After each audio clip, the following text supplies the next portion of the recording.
Welcome to episode 8 of Return Trajectory. We've got a lot of stuff to do today. First of all, we need to go to the moon. We're launching our first ship. This is the Keefer. K-E-A-F-R. I'll tell you what it is later. Standard launch profile, separating our first two stages, beginning our gravity turn at about 10 kilometers. Getting that speed up. Now, yes, this is my first launch with Farings. Farings are great. You know what the best part of Farings is? You guys can't see what's inside until I take off the fairing. And it also makes the rocket look relatively legitimate. So same orbital launch profile as always, following that apoapsis up, keeping it just ahead of us. Since the launcher that I used for the Morgas worked so well, I pretty much saved it and then used everything on the bottom. Remember what I said about Farings? God, I love Farings. And no, you don't get to see what this is yet. You'll have to wait till we get to the moon. Alright, let's do our burn to get to the moon.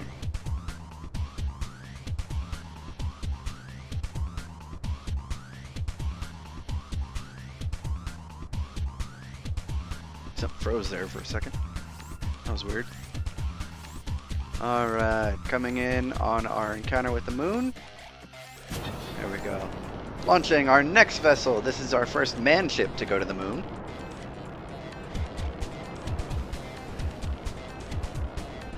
Once again, we've got those nice fairings with our standardized launcher that we're going to be using for, well, quite a bit until I make something better. But it does the trick. Gravity turn. Alan Kerman is shaking all over the place. He doesn't look too happy, but I'm sure that'll change once he gets into orbit.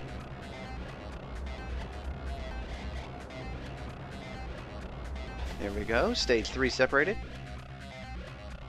Coasting up to our apoapsis, which is at about 85 kilometers at the moment. That is a really big fairing. Alright, let's throttle up and get orbital velocity. Orbital velocity is around 2,200 meters per second, or 2.3 kilometers per second, depending.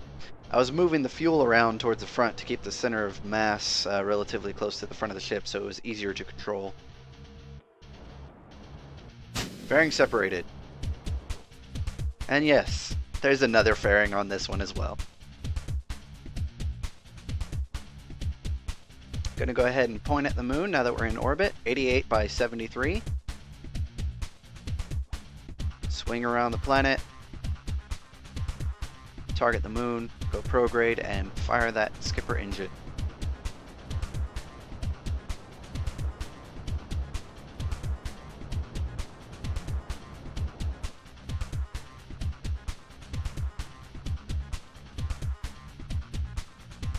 Got our encounter with the moon.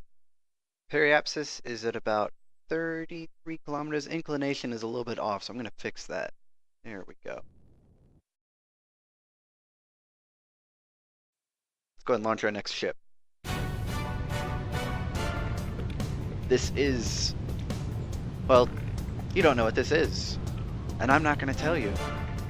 Let's just say it's a top secret module on a super secret mission.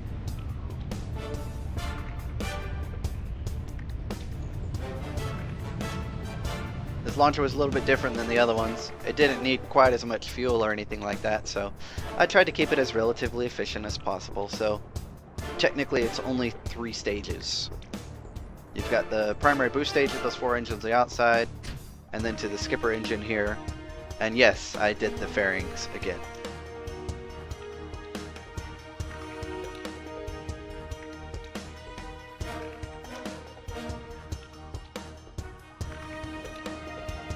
Burning prograde to get into orbit.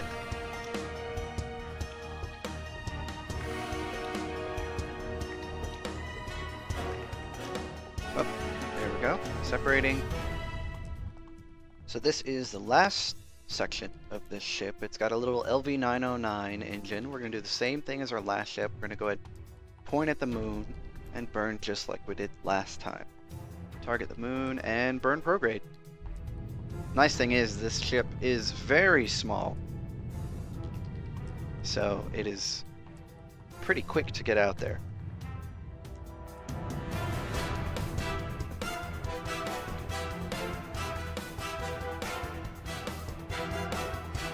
Adjusting our inclination. So count that. 1, 2, 3 ships on the way to the moon. Getting our encounter. 30 kilometers. Perfect.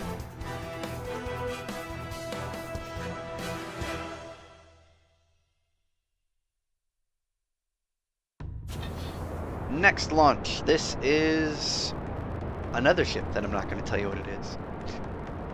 Haha. Alright, fairing 1 separating.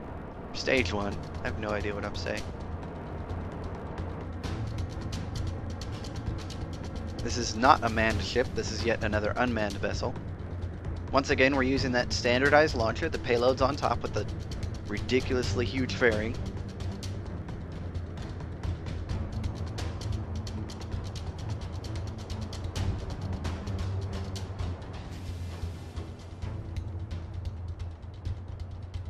.75 kilometer apoapsis, 76. Alright, we're evening it there. Throttling up.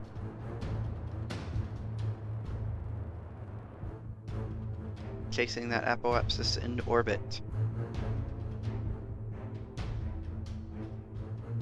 Now I'm making sure that every time I separate a stage, I'm making sure that the fairings, as well as the stage below it, is going to burn up in the atmosphere.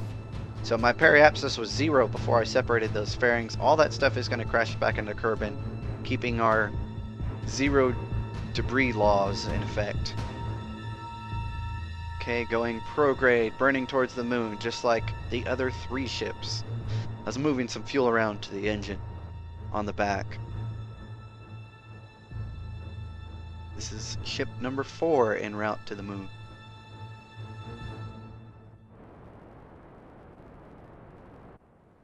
And encounter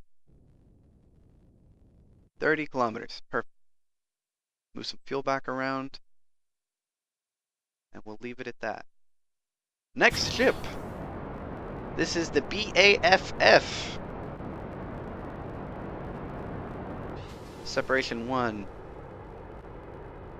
We've got Curly and Bobbert Kermit on board on this one. This is our second manned ship headed towards the moon. This is a utility vehicle. It's meant to support our other stuff that is going to the moon. Now this ship was extremely difficult, just in the aspect of the amount of times I had to do test launches and making sure that everything worked correctly and all that stuff. And even then, you know, difficulties abound. But anyway, continuing on with our launch, we're at about 60 kilometer apoapsis at about almost a kilometer per second now. We're just following that apoapsis up. Now this ship is extremely heavy, so I had to do some odd little things with the staging. Check this out. Fairing separation. That back section burns retrograde. Now this assembly that I have around the ship kept it stable all the way up. I had problems with the payload actually coming outside of the fairing. So we've got an orange tank and some big nuclear engines on the side. So we're separating our support structure. This is this entire girder section on the top that's separating now. If you look back at the ship, you can see some parts falling off of it. Those are small decouplers that I placed on small docking ports, giving me a lot of structural support, but without leaving all those nasty little strut leftovers all over the ship. And it is going to be suborbital, so I don't have to worry about all these little bits and pieces flying around through low Kerbin orbit.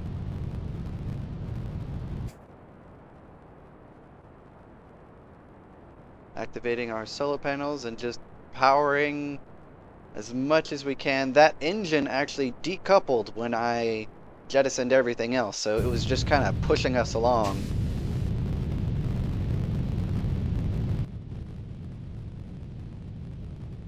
So we're just going to see if we can get this guy into orbit with what power we have left. Burning prograde pretty much.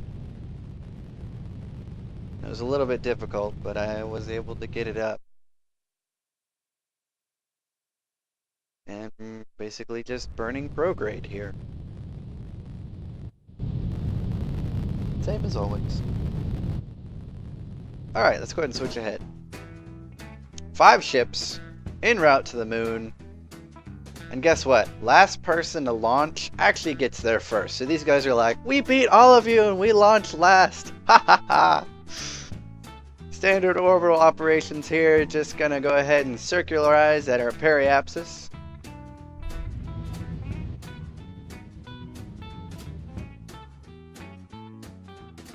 Burning again, retrograde at the periapsis. Getting into orbit.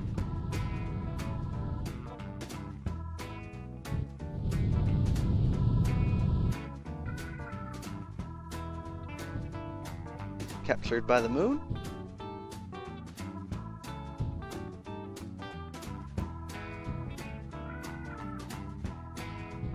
There we go. Alright, stable 30 by 32. Alright, next ship.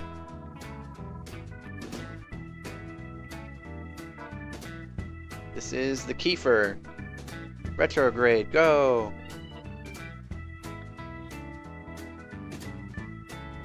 Burn, burn, burn, burn, burn. Alright, we've got a suborbital trajectory and we're out of fuel. Go ahead and swing around and pop this guy off. Now, I don't have an engine anymore. How am I going to get into orbit? Well, I've got tons of RCS if you can't tell on the top right. Let's use that monopropellant.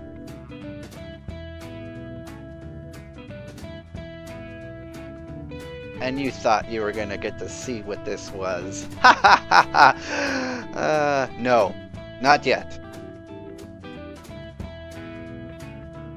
Alright, 8 by 40. We're safe. We'll deal with that later. We gotta bring our next ship in.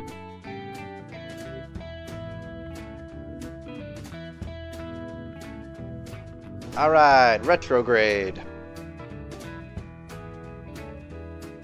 Burn!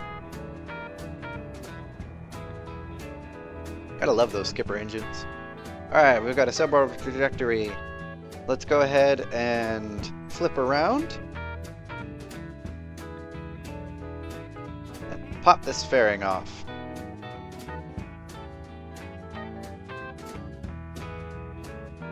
More fairings! Ha ha ha ha! Oh no.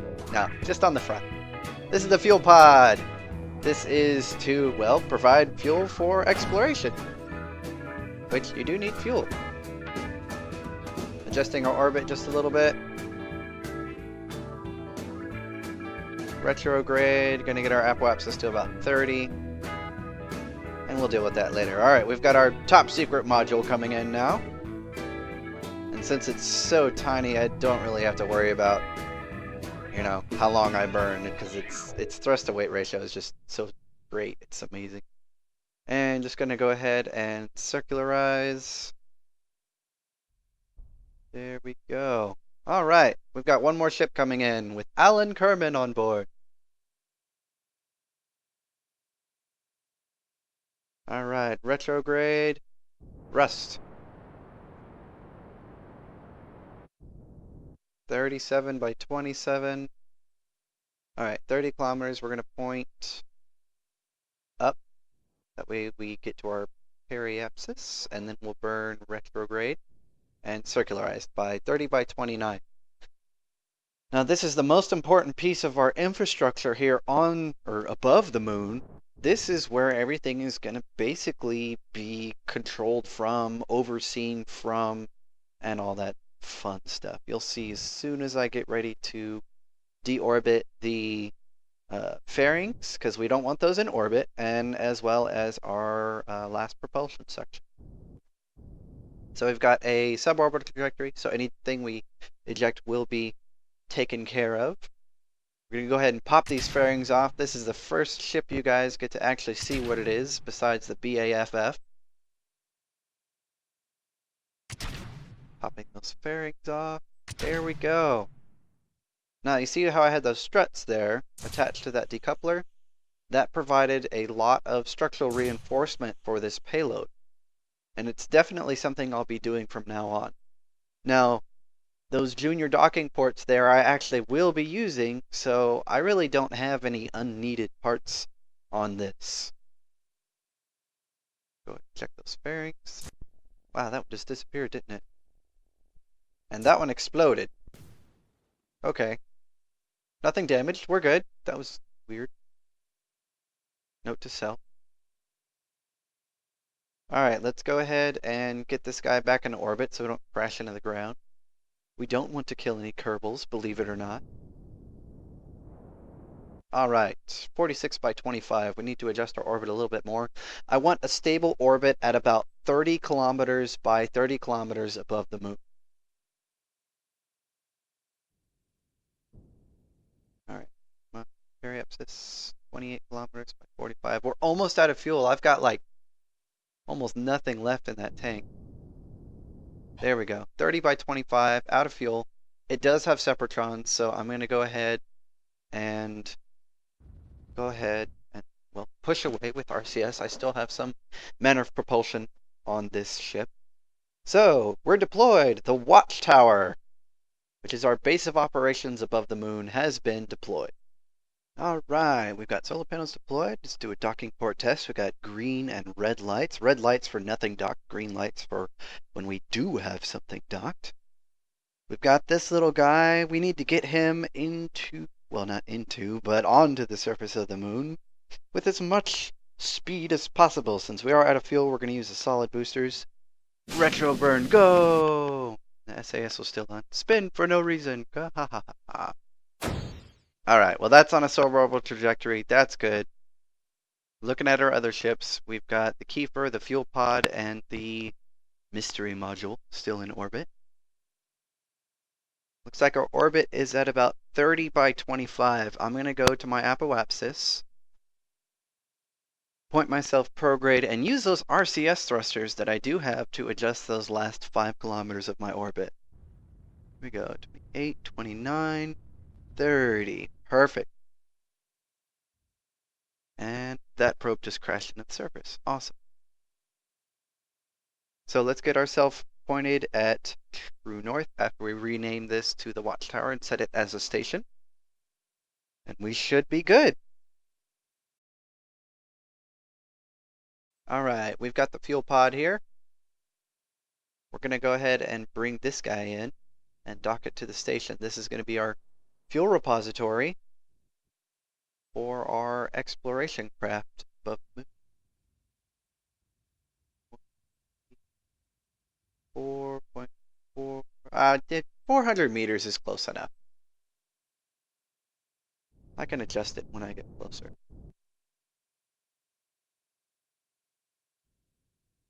Alright, we're coming in on our approach, 10 kilometers out.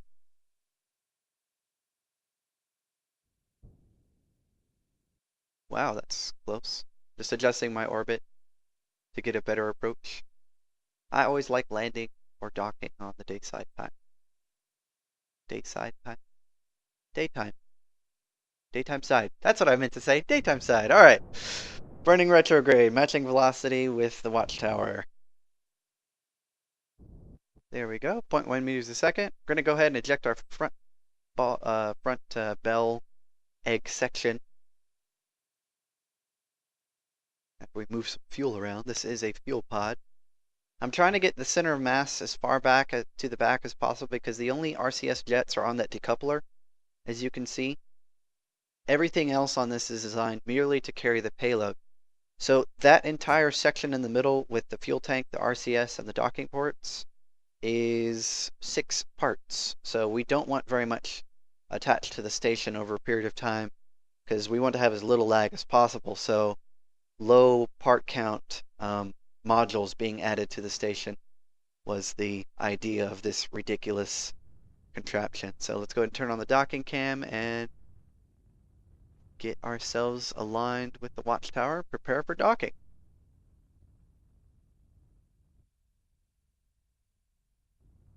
This was a little bit difficult to control, but with a little bit of patience and a center of mass that's been adjusted, it's not terribly difficult. Alright, we've got ourselves lined up behind the watchtower, or underneath it technically, and we're coming in to dock. And dock. There we go. We've got our fuel pod attached to the watchtower. Transferring as much fuel as we can into the fuel tank. RCS as well. Filling up everything. And we're going to go ahead and double check the electric charge, double check all of our other stuff, and decouple. So we've got our liquid engines on this little guy. And he's got a crash trajectory, and we're just going to use the, there we go, solid rocket boosters on that one. And that one's going to crash into the moon surface as well. Redeploying our solar panels and switching back to the front section, which I will now dub the after Easter egg.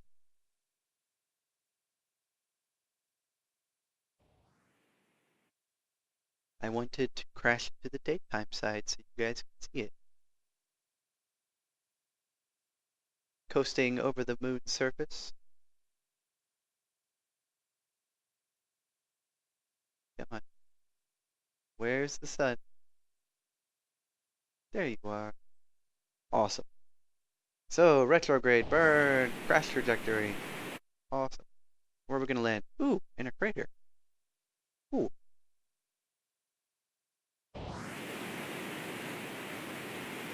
Retrograde thrust. Let's see if we can land in that crater right there. Well, actually, we don't want to land. Let's crash. Full throttle, fire away.